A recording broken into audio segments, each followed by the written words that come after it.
Hi everyone, welcome to our Rust workshop at Dada Hub. Come on in.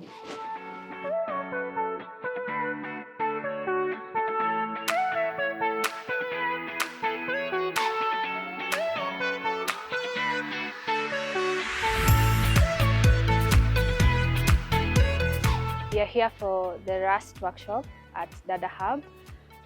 We've been learning for the past 2 days on Rust from a very high level to a very low level, from the basics of Rust to borrowing and ownership and the unique features of Rust, since we've seen like increase in Rust programming language adoption and people using it, especially for Bitcoin projects, for its unique features like memory, safety, easy memory management.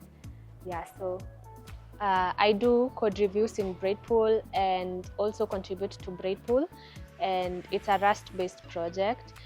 Understanding the Rust fundamentals helped me to understand other people's code and also write my own code. Especially in this era when it's easy to use LLMs to write code, we actually need to understand the fundamentals and the right problem solving, especially with Rust. Yeah. Since I work on Bitcoin projects, I believe that if I learn Rust, I'm able to write secure code, since Bitcoin is dealing with money and you don't want to have code that can be broken into easily. So most of the systems actually use Rust. So if you are equipped with the Rust knowledge, you have an upper hand. So it's very fit for the job market.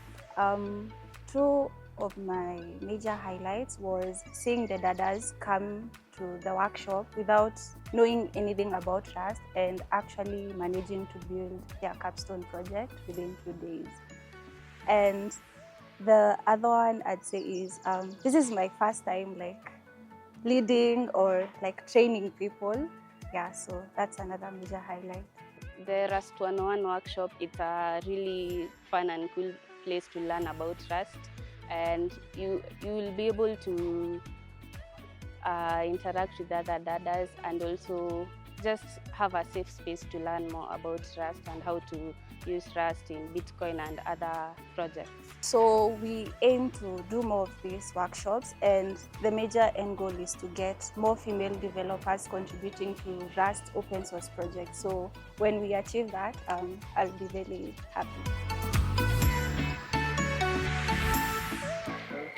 A heartfelt gratitude to the organizers of the Rust 101 workshop. It has been an amazing experience so far, and I'm so excited for day 2.